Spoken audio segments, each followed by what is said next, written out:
Kirsty! Hello, it worked! Yay. How are you doing? I'm good, thanks. How are you? Yeah, good, thank you. As you can see, I'm at home at the moment. I was trying to get the angle good. It's a bit of a mock-up display. Yeah, I know. I wasn't sure how it would look when I'm only half a screen, but yeah, it's Oh, it looks really good. You've got like a rainbow effect across the yeah, whole screen. I love it. what it'd make a nice Absolutely love it. background. Yeah. Oh, it's so lovely to have you to join us because it's just so nice to talk to someone online, and I'm so glad that we can do this sort of I know. across from us both. Yeah. So Yeah, it's really good. yeah, it's good to Yeah, chat. I'm really excited to do a little Q&A with you. So I just wanted to ask you, obviously, for any followers that may not know the Fabric Fox or yourself, how did you get started in creating your business and what inspired you, really? So I started off, I used to sew things myself and make lots of different things. I had a little Etsy shop and I did a few like market stalls and things, sort of made various things like cushions, bags, phone cases, the little cross stitch things, all sorts. And when I was sort of searching for fabrics to buy, I was looking for like modern fabrics that were quite colourful and that, and I was sort of struggling to find the sort of fabrics that I wanted to sew with. And I was for a lot of fabric shops they had a broad range of fabrics, but I was sort of looking for ones that weren't sort of your more traditional ones, more sort of modern. And I thought, actually, I could start a business and start start selling them myself. I thought I'd love to do that, and buying fabric is just the best Yeah, job. I can imagine. Yeah. So yeah, I started it up with my husband about 7 years ago. We started it together.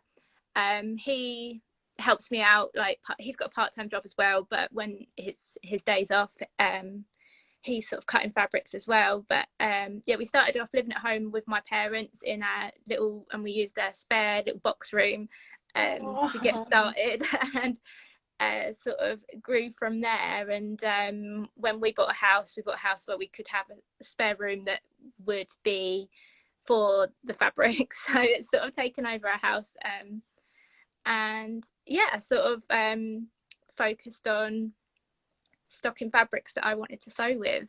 And yeah, sort of yeah. That's amazing. So how do you choose all your fabrics? Because I think I would be, if it was me, I'll just be choosing everything. I'll be like, I love this, I love this. Yeah, I know it is very hard to keep to a budget. I used to sort of try and say I'm only going to spend a certain amount this month, but it's sort of if I see a fabric collection that I like, I go for it. It's ones where it's a lot of it's down to my personal taste. If it's ones that I would want to sew with, and it's like anything colourful is my main thing that grabs my attention. And yeah, modern designs. And yeah, I've just sort of grown to learn what sort of things my customers like. But my main is like gut instinct of, do I like this, do I want to sew with it? And that's yeah. I think that's the best way, isn't it? Because Yeah, it shows your personality and shows your own uniqueness about your own fabric shop, really, doesn't it, as well? yeah, It's I really guess. good. Yeah, it helps. It's what people, they know that if they come to me for my sort of taste, that they'll know the sort of fabrics that we're going to be stocking. So yeah, definitely. Yeah. Oh, that's really good. And is there one craft supplier that you think you cannot live without? I mean, I've got lots. I know there's a lot of like equipment and stuff, but is there, obviously fabric is one of your main pieces, but is there any certain type of craft you think, oh, I need this? Well, when I'm cutting fabric, I use my rotary cutter a lot. That's the main tool I use. If I'm doing sort of patchwork things, I've got this tool which I've sort of fairly recently got, that I found it's quite a useful tool that I'm not sure if many people know about. It's this sort of which I don't know if you can see, but it's got little lines in it every ½ inch. And if you're cutting loads of like squares or any patchwork pieces, you can just lay the fabric out and then you can just cut loads of squares all in one go. That's such a good idea. Because it's got little holes in it, and you just cut, you use your rotary blade to cut between the lines. So I found that like a really useful tool. Wow. At one point I had to cut, like, I was making up some little sample packs of little squares of fabric, and I had to cut like 1,000 squares or something. And so I just layered up loads of strips of fabric and then just cut them all. And I found that's like a really useful tool that helps making your cutting a lot quicker. That's brilliant. I've never heard of that before. That's a really good. I need one of those. Yeah. I think I saw someone using one and I found it online. I think I got it from Creative Grids online. But it's called a shape cut. But yeah, that's a really useful tool. But yeah, I guess my sewing machine is thing I use a lot for sewing. Yeah, very useful. And yeah, have you got any projects that you would say are your favourite from 2020? I know obviously it was a bit of a different year as well, so obviously we weren't at the shows, because that is where I first met you, wasn't it, at one of the shows. So obviously I've been making a lot more personally from at home. So is there any certain projects that stood out to you that you loved from 2020? Yeah, I've got a few things. Well, I made quite a few Christmas presents this year, which obviously I don't have with me anymore. Of course. But like I made a sewing machine cover for my mum. That's a good idea. And some cushions and things. But I've made this is like my favourite thing I made this year was my I love this. I love my rainbow for the first lockdown. Yeah, it's double-sided, so you've got the other side of the fabric, so it didn't waste any fabrics because you're using it on both sides. But yeah, this was like a favourite make for me because it was during the first lockdown and a lot of people had started sewing then because they found themselves with a lot more time.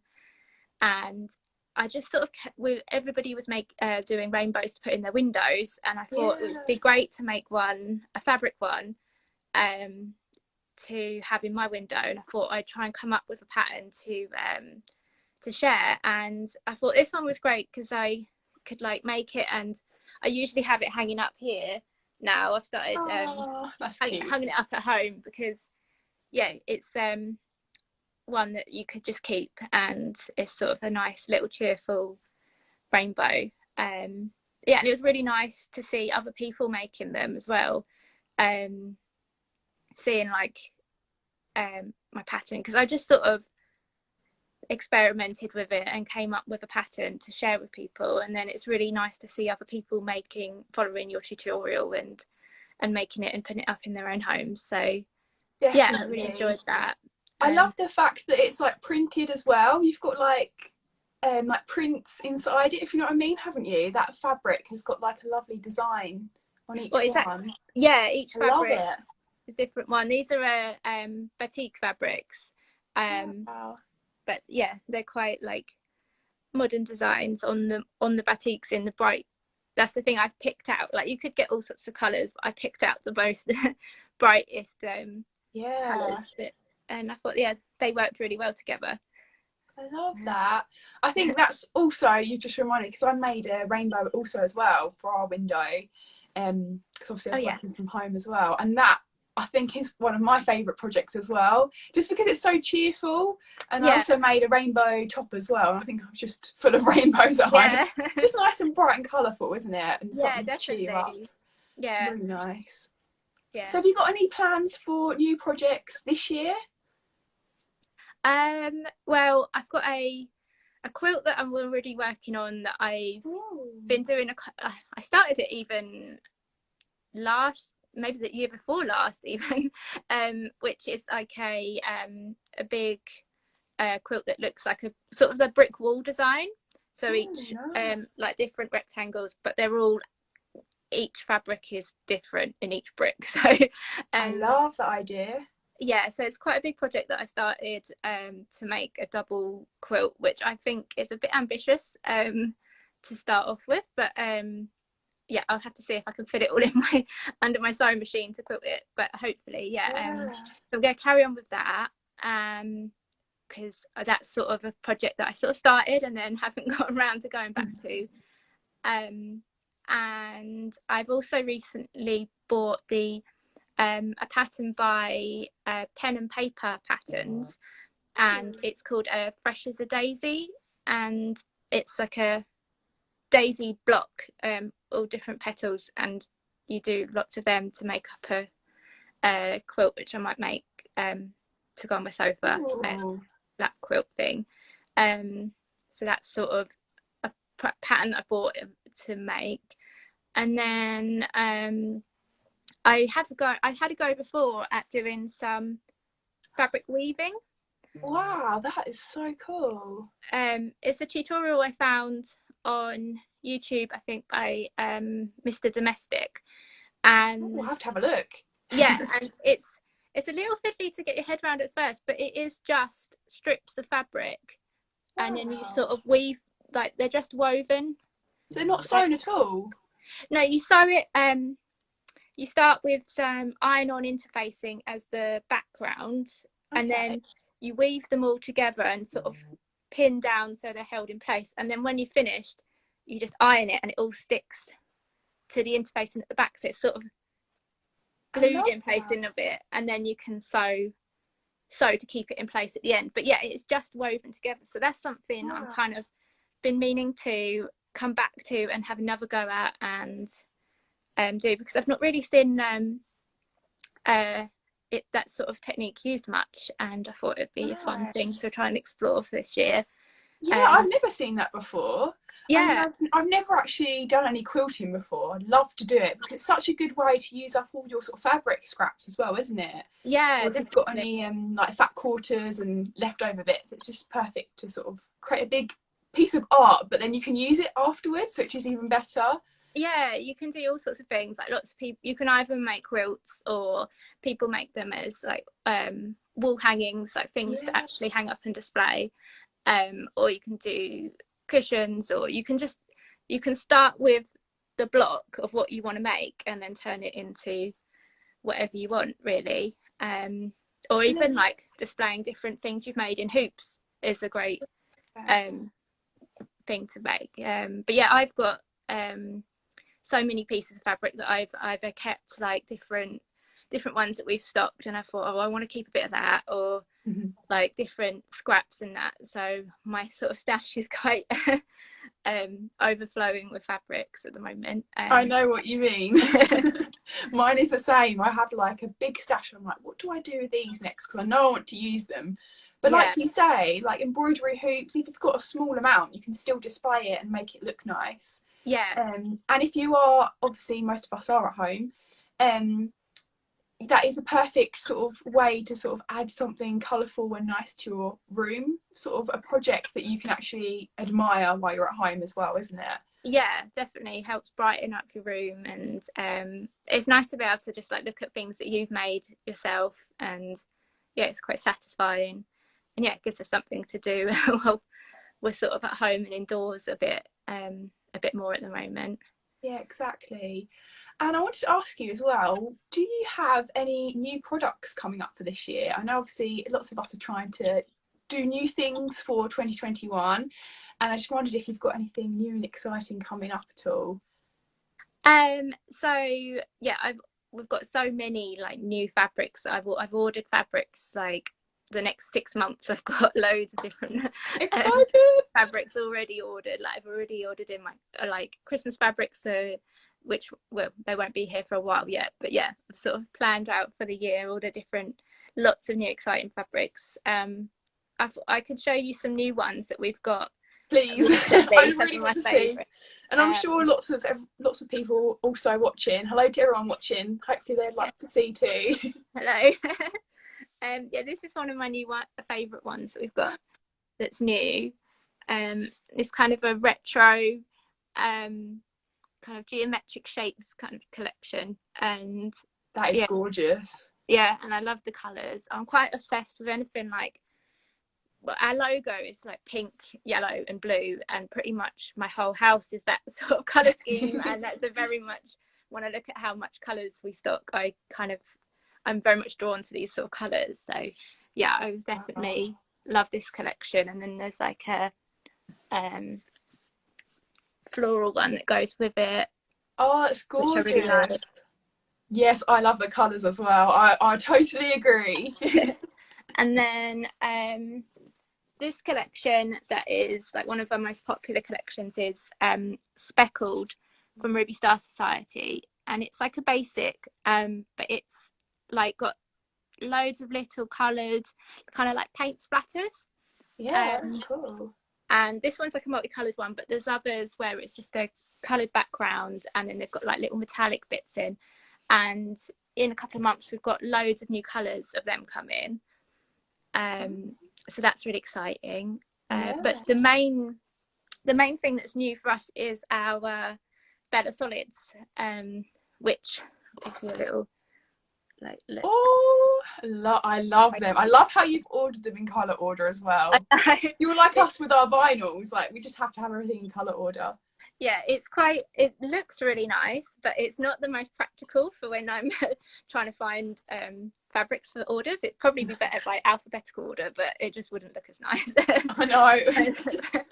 But yeah, they're sort of a new exciting thing we've got at the moment, because we've never stocked plain fabrics before, whereas I've usually been quite focused on really wanting to get like bold patterned fabrics is what I'm most excited by. But I thought actually you can't always sew with patterned fabrics.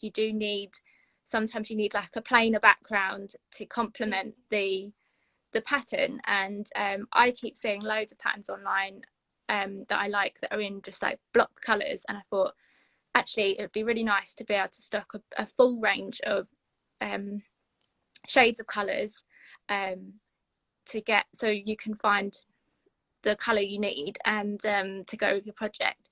So yeah, we've got I think about 130 colours at the moment. Wow. And yeah, so we've gotten quite a big range of colours now, and we're going to slowly start like, because I think the range comes with about 300 colours, so that was I had to pick out, I didn't have room for all 300, so I sort of picked out a nice rainbow of colours, but I'm slowly going to start filling in the gaps of the colours we don't have. And yeah, so that's sort of a new thing we've got at the moment. That's quite big. I love them. And so like some of your prints, like you say, the ones that you showed us there, like your speckled one and the other ones as well, would work perfectly together with your block colours like behind you. Like just doing like a cushion or something, you could have the back sort of a different colour. That would look really nice. Yeah, and I'm sort of planning to put together bundles, so I'll pick out the plain colours to go with the patterned fabrics for you, so like it'll help you know, well, this colour goes with this patterned fabric. So definitely. Yeah. Everyone loves a bundle. We all love a bundle. Yeah, hopefully people find that useful. Yeah, that's great. Brilliant. So I've got one more question for you.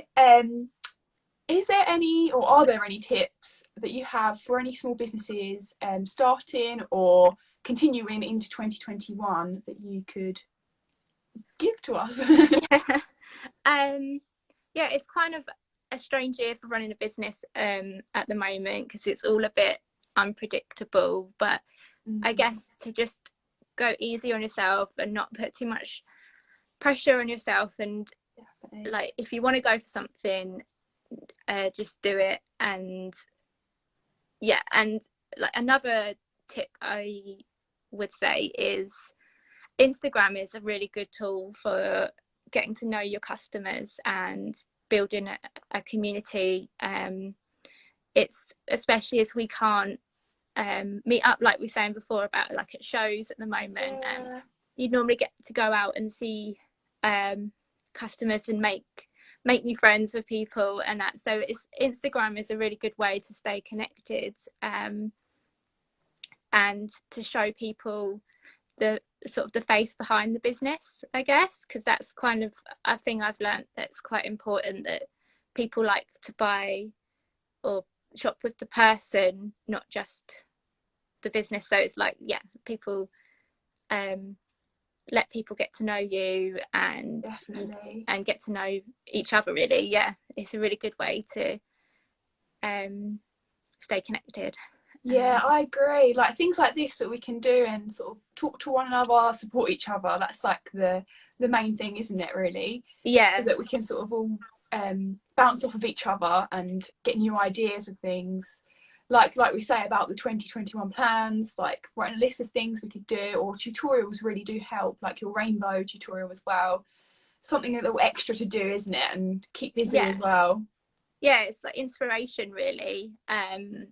Yeah, and also yeah, Instagram I use so much for inspiration, to get ideas for what projects I want to make, and I save like a list and that, and just seeing what other people are doing helps inspire you as well, and think of what you would like to do. And Yeah, and collaborate on things as well, which is really a really good idea too. yeah, definitely.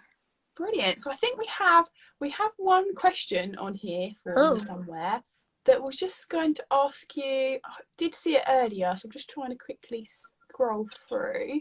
I think it was about like a sewing machine, like what kind of sewing machine you have and what would be the best sort of one in your view. oh. I'm probably not the best person to ask about a new sewing machine, because my sewing machine is older than me. I'm using my mum's old sewing machine that she bought when she was on maternity leave with me. And so it's quite old, but it's the sewing machine that I grew up learning to sew on, and what I used. And so I'm just so familiar with it, and I know exactly how it works. And I would say, like, you don't necessarily need a fancy sewing machine to do it's definitely like with patchwork and that, most sewing you do with a straight stitch and a zigzag stitch. Yeah. And so you can do quite a lot with even the most basics of machines, but obviously if you want to upgrade and get a bit better machine, they do have lots more features, but yeah, you can be amazed by how much you can do with a simple machine. Definitely. So for starting off, a simple machine is perfect, isn't it? Because as Yeah, you say, a straight stitch is all you need just to sew two pieces of fabric together to get started with. yeah, yeah. I mean, I definitely probably should get a new machine at some point, but yeah, I'm sort of quite comfortable with my machine that I use. I know what you mean. I know. I'm the same with mine as well. I've had mine for quite a few years now. But that is the one I'm familiar with, so I use it all the time. I know exactly, you can almost touch the buttons that you want with your eyes shut and just go. So yeah, perfect. I've got just one more other question here as well, is will you have any tutorials on quilting, or is that something you might think about in the future? Yeah, I'm always open to any ideas of people of what they would like to see me make. Often I'm trying to come up with tutorials that I haven't seen before or something, but I guess actually it'd be good to do some of the basics of quilting, and because I'm never quite sure what people's sort of skill levels are, but I guess it would be good to do some that are just perhaps some introduction to quilting, patchwork, different tutorials. I'm planning, hopefully I might do something for Easter this year, because it always gets around to Easter and I think, it's the time of year when you sort of fancy doing crafts and that. So definitely. I thought it'd be fun to do something for Easter. So yeah, I definitely want to come up with some more tutorials. It's one of those things, it's always on my to-do list, and I think I need to definitely want to do some more. Well, that'd be great, because I'll be following along as well. Yeah, and I do love a tutorial. Yeah, I'm always watching your tutorials as well. Oh, bless you. They're always really inspiring. Yeah. Yeah, I love doing that. I love doing a tutorial because it's just something nice and relaxing, and you can sort of teach basics. And like you say, it's good to do sort of basics like beginner, and then if there's something a bit more harder as well, sort of switching it up is really good for different projects too. Yeah. Well, I think that's all we have time for now, but thank you so much for joining us. It's been really nice to chat to you and catch up. Yeah, you too. It's been really fun. It's been nice to talk to you. Yeah, really good. And hopefully we'll catch up soon again. And yeah, hopefully see you very soon. Yeah, you too. Thank Yeah, you so much. Bye, thanks. Kirsty. Bye. Bye. Bye.